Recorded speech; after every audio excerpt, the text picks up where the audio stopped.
What's going on, everybody? Welcome back to Fullmetal Alchemist Brotherhood. This time we're on episode 26. In case you didn't notice, I've got a bit of a scenery change behind me. I decided to finally put up my Christmas tree, and I relocated the sign to somewhere new. By the time you're watching this on YouTube, Christmas is probably close or here or maybe even past it. I don't think it would be past it yet. Regardless, though, it's about Christmas time, but here on Patreon, where I'm recording this, where it's going to go up, tomorrow is Thanksgiving. For a bit of context, just to give you an idea of how much farther ahead you get when you sign up for Patreon, which if you've never done it before, it's a super simple, easy to sign up process, very easy to use, not confusing at all. Highly recommend it.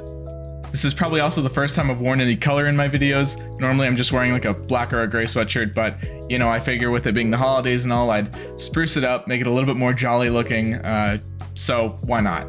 But yeah, here we are on Fullmetal episode 26. Apparently this is a big one. I've heard a lot of people say they can't wait for me to watch this one because this is a really good episode. I don't know what that means. They're all really good episodes, but there's obviously a lot going on in the story right now, so it's going to be hard to even anticipate what could go on. I don't know, maybe Envy could die, maybe Gluttony could die, maybe Al could meet Father and we could learn a lot more about Father. Maybe Scar or even like Kimberly could show up and do something. We're still waiting for Kimberly to show up in the story. Or maybe something will happen with Roy and Bradley. I really don't know. Regardless, we're gonna jump right into it. If you want to see the next episodes right now, they're over on my Patreon. You can go over right now and in the Soul tier, watch episode 27 and 28. I don't know. There's a whole thing with 27 being a recap. I don't know how it's gonna go yet. You're gonna get an episode ahead on the Soul tier and many episodes past that, probably well a month in advance or even more over on the Ascended tier. We're approaching the halfway mark in the series and I'm only enjoying it more and more as we go on. Thank you for supporting me. Thank you for all the awesome comments you guys leave in all my videos. My favorite thing to do each week is sit down on Sunday morning and read the comments on the episodes, so I really appreciate when you guys leave them. Some of you guys have very, very nice things to say, and I appreciate it because, you know, I do my best with the videos, and I'm glad that, you know, people can recognize that and show their appreciation. It means a lot to me. No more stalling. Let's get into episode 26 of Fullmetal Alchemist Brotherhood, shall we? Let's do it. All right, let's get into it. Okay, so we're picking up here. Gotcha. How's this gonna go? The homunculus are already hard to kill. This makes it way harder, I think. Hornling. He's fought 3 different homunculus by now. Kill me. Help me die. I beg you. Please kill me. Please. What is this now? Just a trap, or?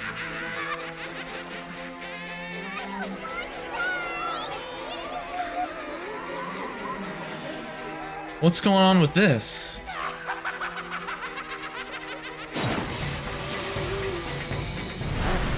That was cool. Good job, Ling.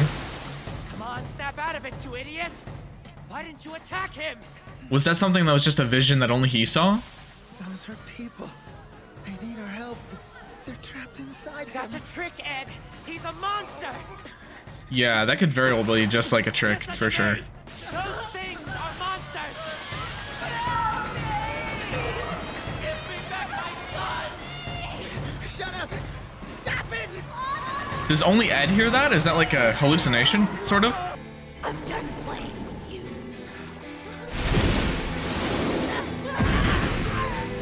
Yikes. You gotta snap out of it, Ed.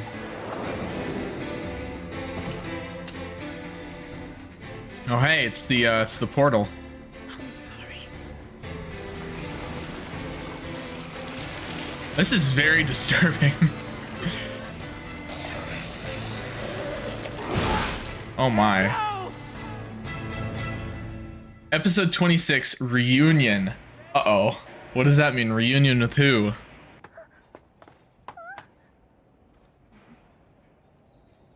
Wow, they're just running into each other, huh? Hold it. Scar recognizes Gluttony for sure. See that fat one? I overheard them call him a homunculus. Homunculus? I don't know if we can stop him. Scar's so cool. Like, he's really such an interesting character. What's the armored boy doing with him? Yeah, that's gotta be confusing for him too. Are you cold? It's okay. Oh. This way! And Gluttony's being so nice. I didn't know there were tunnels like this under Central?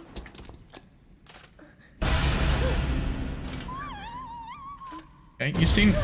Oh, okay, I was gonna say you've seen worse, but that's pretty bad. What's with all that? Huh? Oh, the gatekeepers did all that. The gatekeepers? They won't rip you up as long as you're with me. Huh. Ooh, are they like chimeras, maybe? Just pretend they aren't there. Yeah, easier said than done, but sure. Brother, I know you're still alive. Just hang on. Al is so brave for doing this just to get his brother, you know?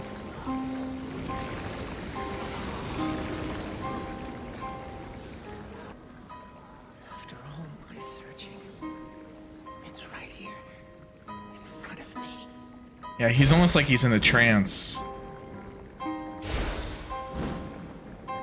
Right. There you go. Open up, Envy! Your breath is killing me! I think I've got a way to get us out of here! Oh? Come on, Envy! Let me out! Are they gonna use his Philosopher's Stone to get him out? Yeah, they are chimeras, looks like.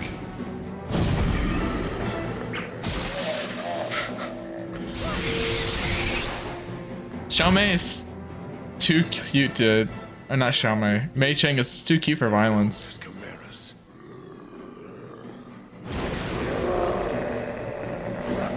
But she seems pretty unfazed. Damn.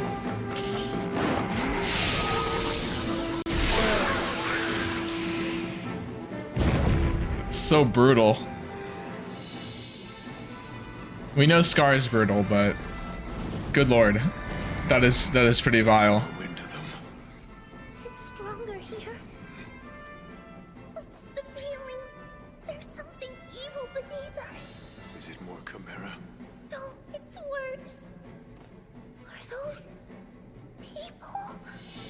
Father can make anything. He made all of us, he did. He made me, and lust, and he made envy. And we still don't know two of the other sins. So yeah, there's a ton of stuff going on right now.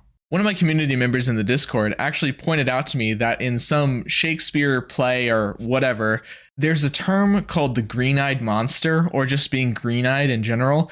And apparently that has a direct, like, the meaning of that is to be jealous. It is a person that is kind of overcome with jealousy. And they pointed out to me that they came to their own realization that, you know, the green-eyed monster, that's very much reminiscent of envy. So potentially that is the reason envy is a green monster. I don't really know, but that would kind of make sense. I'm not going to take credit for that because frankly, I don't know any Shakespeare plays or anything really like that. But, you know, it's a fun little fact that I'm not quite sure if that was like an intentional design thing based off of that, but either way, it's a cool little fun fact. Putting that aside, Scar really has a tendency to be in the right place at the right time, doesn't he?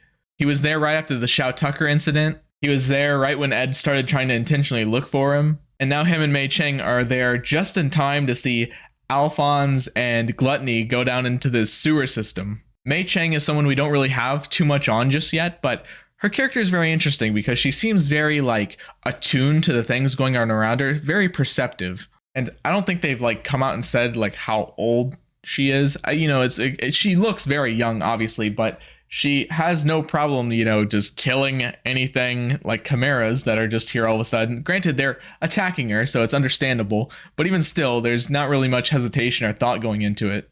So in a positive light, you could say, at the very least, she's very strong and resilient and knows what she has to do. But kind of on a darker side, being exposed to all this violence and not being fazed, one could wonder what she's been through in the past to make her, you know, maybe be a little bit more accustomed to this level of violence. There's a giant exploded animal with his guts out standing right behind her, and she doesn't have a single care about it. She is not fazed in the slightest. I'm not really sure what to make of Envy having these like bodies within him that are calling out for help. I don't know if that's just some sort of like hallucination that Ed's going through, or if that's like actually something that's happening. I don't know if Envy eats people in his true form and is able to incorporate them into his body, that seems more of like a gluttony sort of thing. It would make sense as a power of gluttony to when he eats people that, you know, they might be trapped inside of him forever or something, not envy. So I don't really know what to make of that just yet. Either way, Ed seemed to snap out of it and is apparently, you know, has an idea of a way to escape. Envy's down for that because, you know, even though they're fighting, Envy's ultimate goal is probably to escape along with them. So I can only assume it involves the Philosopher's Stone within Envy. What they plan to do, I don't really know, and it's going to be pretty much pointless to theorize it. We're just going to have to see.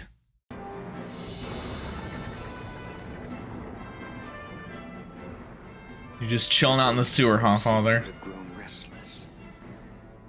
Someone's come to find me. Fullmetal Alchemist. Are you ready for it, sir? For all I know, I might have been abandoned or sold before I even had one. Bradley backstory, all right. We studied political science and humanities, as well as martial arts, firearms, and of course, swordsmanship. Explains why he's so good. But he looks like a normal human. His eye is not that of a homunculus. Also, Jesus, dude. Another failure. Bring the next. They were trying to infuse the Philosopher's Stone within them, Go ahead and lie down. and whichever one could work, whichever one it worked on. What's going on here? Just try not to think about it. Hell This won't take long. nah. What are you gonna do to me? Are they dead? This is interesting. You are the 12th candidate. Do you have what it takes to become my fury? My wrath? The Philosopher's Stone is created from the life force of countless human beings and contains their souls. Once injected into the bloodstream, it begins to take over its new host, and the human body tries to reject it. Yeah, why the eye, I wonder? My body was repeatedly destroyed from the inside out and then rebuilt by the stone. The only options I had were to die or to overcome its power. I chose the latter. It's amazing. Wow. We've made a new type of human. Congratulations. You have been chosen to lead mankind down the path of destiny. Everything has been arranged to provide you with all that you will need. From now on, your name will be King Bradley. All right. Countless souls have battled for dominance within me, and only the most wrathful ones survived. I can't tell you if this remaining soul was one of those within the Philosopher's Stone, or if it's the one I'd carried since I was born. I doubt that I'll ever know. You lived your life before as a human being. Why choose to be a homunculus, sir? Isn't there some way you could go back to being a human? Or not? You suggest I become human again? Ridiculous. I don't know if he would want that. I want to pursue such frivolity. I become something far superior. Just as you humans take great pride in your humanity, misguided though that may be, I too am proud, because we also take pride in what we are. The woman you killed, she died with her pride intact, didn't she? I believe so, yeah. Interesting that Bradley's talking about his pride in being a homunculus whenever pride is someone that is really not revealed yet. I've had my theories already because the show is kind of pointing in the direction that pride is Salim, or at least there's something with Salim that seems interesting. We heard Pride's voice. It was that of a little kid. We really don't know any little kids. It's not Alicia. It can't be Nina. Salim is about the only kid that we know of, and obviously it would tie in a lot considering that Bradley himself is a homunculus. And can a homunculus have a kid with a human? And what would that kid be? I don't really know. Is Salim even Bradley's actual kid? That's not really like something that is explicitly clear or not. That's either one is a possibility from my point of view. So as the show is kind of leading us in the direction to believe it is true, Bradley is he's not really the one in control here. He was someone that was appointed to be the figurehead of the government. He is the one that makes decisions, but ultimately he is not the big boss. Father is the big boss. Children were seemingly selected out of nothing in order to be raised to be strong and of the same mindset that Father wants them to be, only to then inject them with the Philosopher's Stone containing wrath. I'm not quite sure what he said about the soul. As Bradley as we know him, has he been kind of like overtaken and erased by whatever was in the stone, the emotion or the soul or whatever that was in the stone, or is Bradley the same as Bradley always was, and Bradley was just the most wrathful of the candidates, and that's why he was able to take on the Philosopher's Stone? I believe that's what he was saying, and I believe he said like even he doesn't really know. I might have to go back and listen to that one more time just to kind of get clarity on what exactly he was saying. Either way, I don't really know what to make of the fact that he's telling Roy all of this. You know, the general rule with stories in anime, whenever you exposition yourself to the enemy, whenever you tell them too much, especially as a villain, you probably don't have any intention of letting them live. Obviously, we know Roy is a candidate for sacrifice, and I believe that is what is the natural next step. What happens next? Either way, I worry for Roy. But then again, from a storytelling perspective, Roy is one of the primary characters, and I don't see him dying here, not even halfway through the series. So, but I don't really know, because you know how this story is. You know, we can see how it's been so far, and oh man, I guess anything is on the table. Thank you, Ling. I collected all the fragments that I could find. So this stuff, it's all from Xerxes? That's right. They're pieces of a large mural from what remains of their... Can he assemble them with alchemy? When I saw the ruins of the mural up close, I thought it was identical to the transmutation circle from the 5th laboratory. Doesn't look like it. They used to create Philosopher's Stones. But it's actually different. The sun represents the soul, while the moon symbolizes the mind. And then there's the stone canvas of the mural. This represents the body. I'll open up the real portal, and then you two jump through it. What happens if it goes wrong? Then it'll rebound. A failed transmutation ricochets onto the one who performed it. In this case, that would be me. I'm not gonna act like I know anything about alchemy. This is all yours. Right. This basically translates to I will strike God to earth and become a perfect being. Well, that's certainly an arrogant concept. It's not a big deal to talk about it, but then there's this. This piece takes it to the next level. An image of the lion swallowing the sun, symbolizing the Philosopher's Stone. The Philosopher's Stone is made with living humans. Isn't that correct, Envy? Yeah, that's right. How could a nation as advanced as Xerxes fall, let alone in a single night? What happened to its citizens? These stone fragments of the mural, you put them here to hide the evidence. You killed them. You sacrificed all of Xerxes. You turned them into a Philosopher's Stone. Okay. Wow. They almost lost me in all of that. I want to know who used this to transmute himself. Who slaughtered the population of a whole country? Who created all of you? It's got to be Father. Who's trying to make himself powerful enough to surpass God?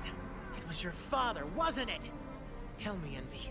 Whoever this guy is, he's been using you homunculi to try and recreate the destruction of Xerxes here in Amestris, hasn't he? You get us out of here and I'll gladly tell you everything. Because what can he do about it, right? Beating around the bush. I'm tired of waiting for you to ask. You need to pay a toll, right, to open the portal. This should work.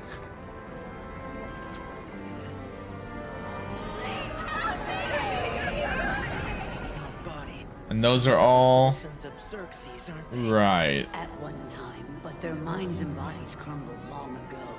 All that's left is energy to be consumed.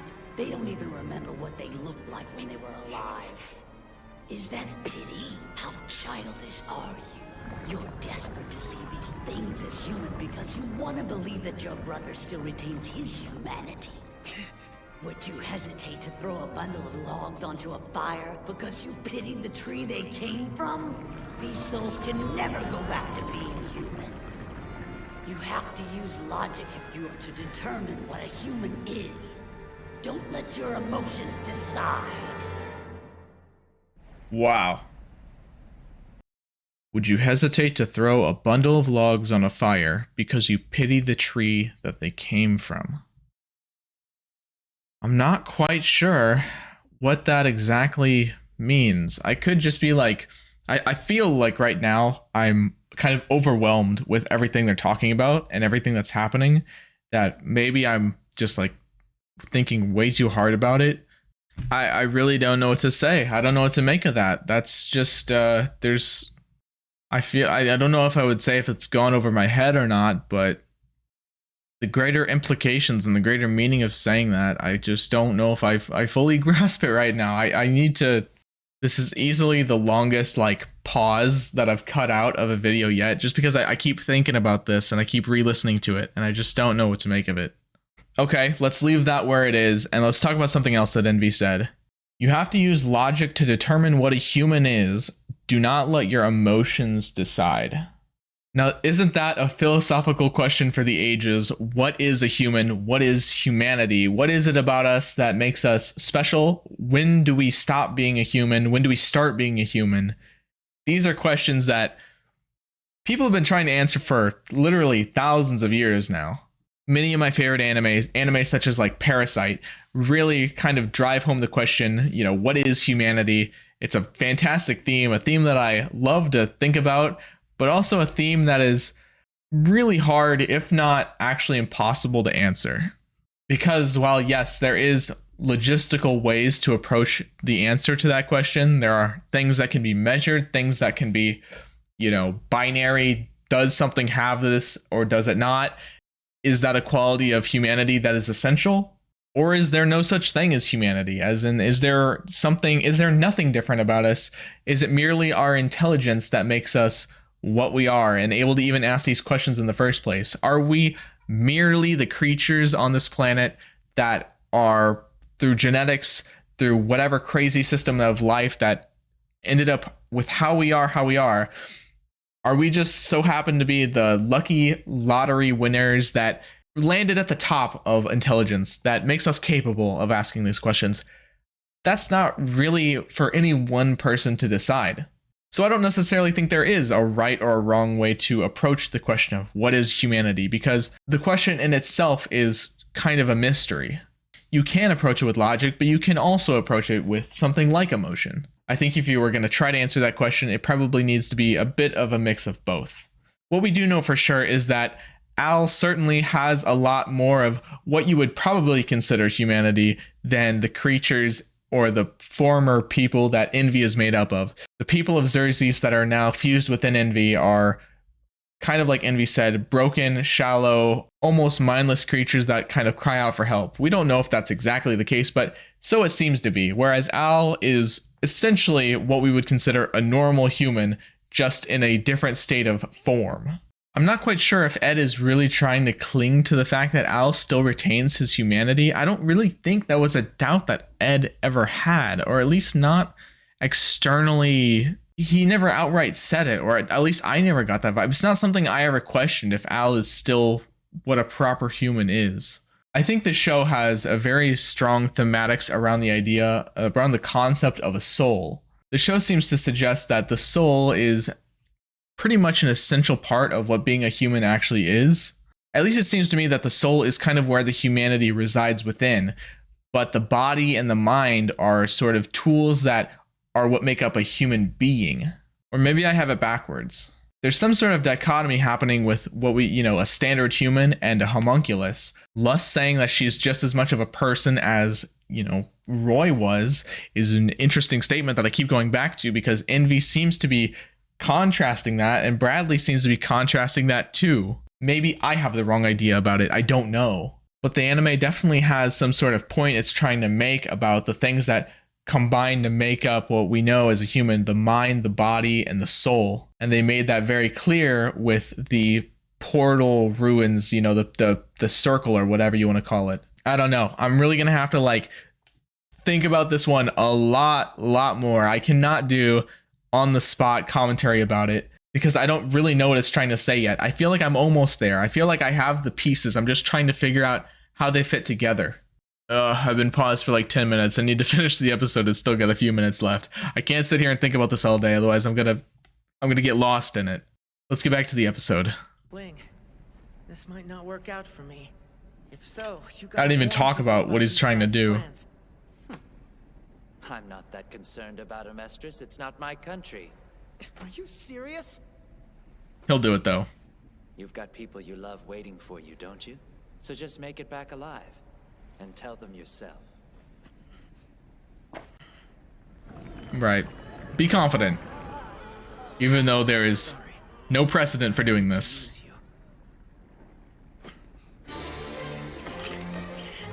Get ready.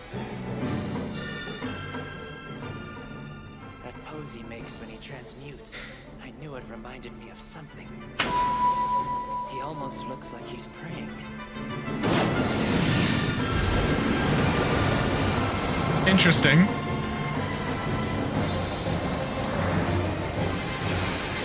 Not to mention, this is the second time he's ever performed human transmutation, so this is... Too bad this isn't why I planned on opening you again. Yeah, this is definitely... There's a lot to say. This is loaded.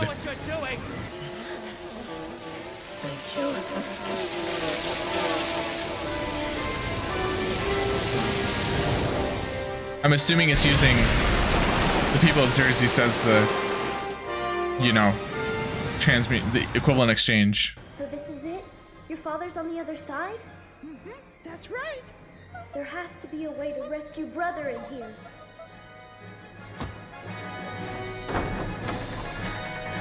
Not if he gets himself out first.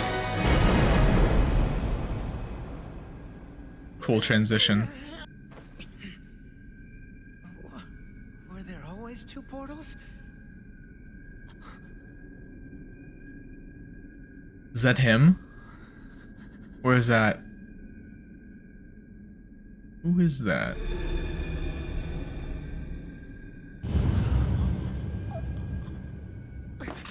Okay, that is him.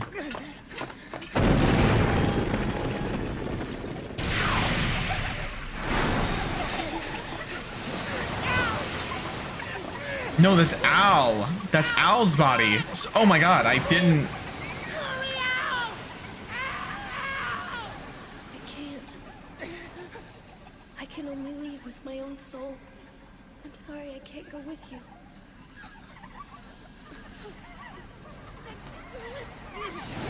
I can't believe that flew over my head for a second. They do look similar.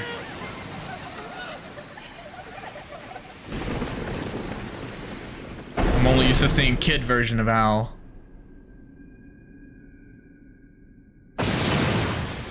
Oh man. Alphonse! Look at me! I promise! Someday soon, I'm coming back for you! Just you wait! Wait for me! Damn right, Ed. Damn right. That was a really cool ending. That was super cool.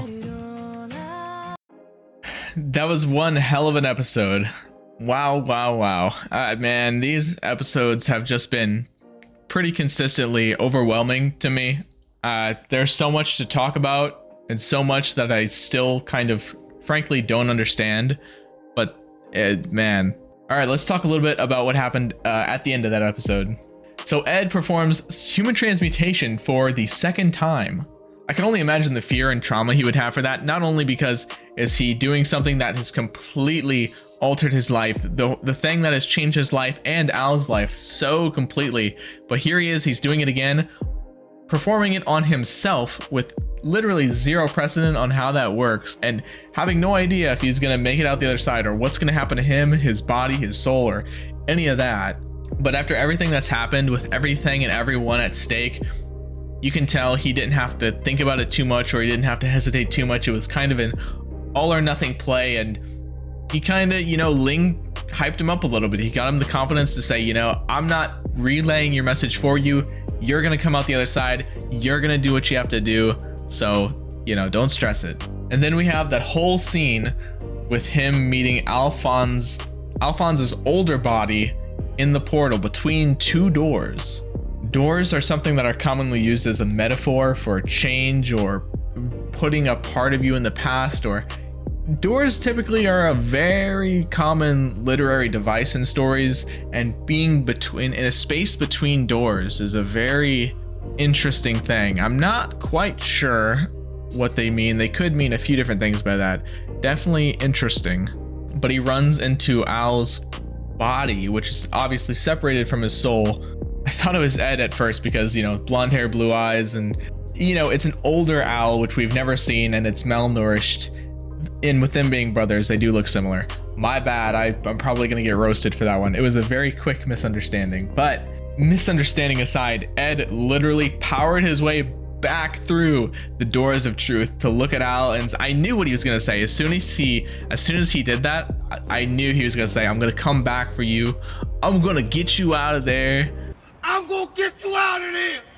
I'm gonna do everything it takes to make sure you get out of there. You don't belong in there.